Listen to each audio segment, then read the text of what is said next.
Two American ladies of ripe but well cared for age made their way across a lofty terrace in front of these great Roman ruins, and they leaned against the parapet and first looked at each other and smiled, and then looked out at the ruins, the Colosseum and the Forum and the Palatine. One being myself, Alida Slade, and one being my lifelong friend, Grace Ansley.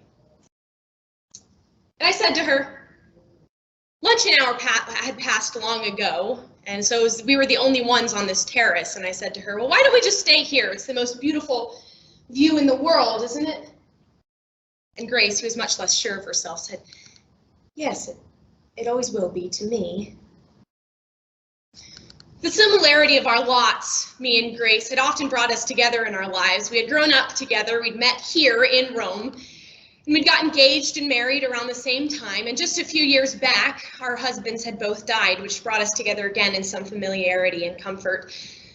And now years later, we found ourselves in the same spot, in the same hotel, both with a daughter around the same age. Being Delphin Slade's widow, however, I thought to myself, was a much more dull business than Grace would ever experience. You see, my husband had been an international lawyer and he'd been doing foreign affairs everywhere. And so when he died, he had left me to my daughter, Jenny, who was just the picture of an angel. She was one of those rare types who seemed to make youth and prettiness seem safe. And I almost thought she would fall in love with the wrong man. I hoped that she would so that I could meddle in her business in some way and find some way to take care of her.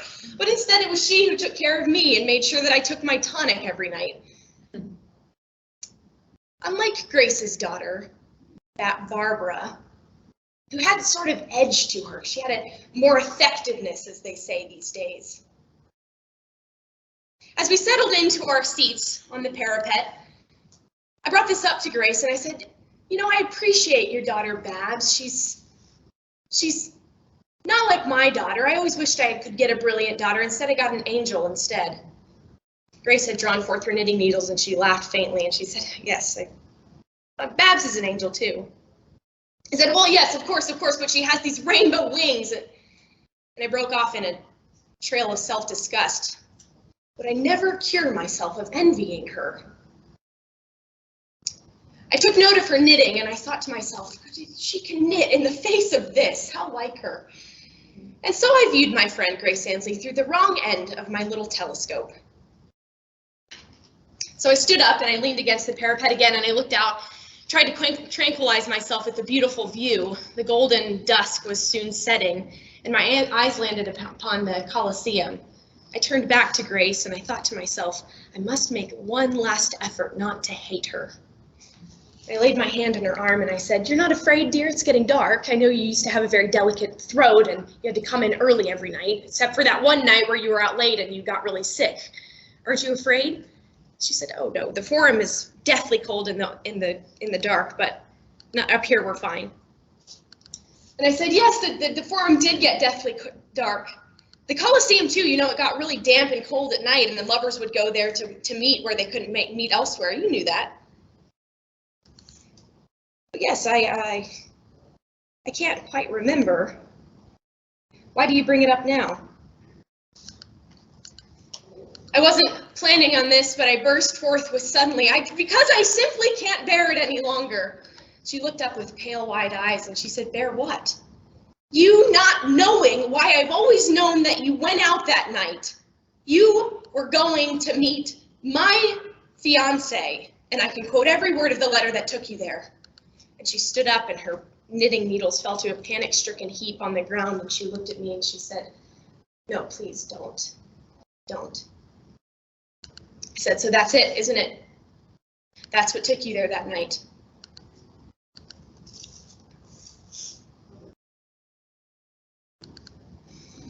I know, my dear, you're probably wondering how I know that you had that letter. And she said to me, yes, I burned the letter right after I got it. Of course you did, you're so prudent. Well, I know, my dear, because I wrote it. She looked at me. You wrote it? Mrs. Ansley fell back in her chair in a crumpled heap and she put her hands over her eyes. And there was some silence for a while. And suddenly I felt this cutoff of the warmth of human communion, and I thought to myself, why did I think it would be such satisfying to bring up such a matter? I looked at her and I said, "You think me a monster?" She looked up from her hands and she said, "Well, I don't know. It was the only thing I'd had from him." And suddenly the jealousy leapt back up in me. She still cared for that man that I was engaged to. Wasn't it she who was the monster? And I said, "I suppose I brought it up as sort of a joke. I thought it so funny, and I laughed to myself all night thinking of you, dodging in and out of the dark, waiting for someone who never came." And she looked up at me and she said, "But he did come. He'd arranged everything." I said, "How?" "Well, I answered the letter."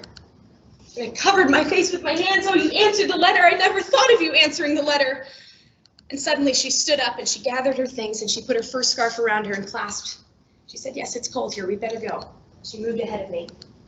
She said, "I'm sorry for you."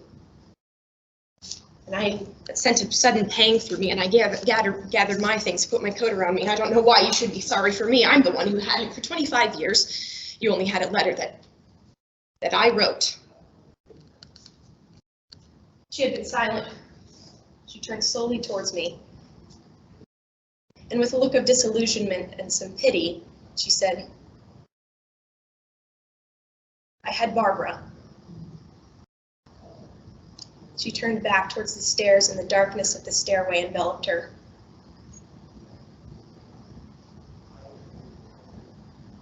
And so we viewed each other, each through the wrong end of our little telescope.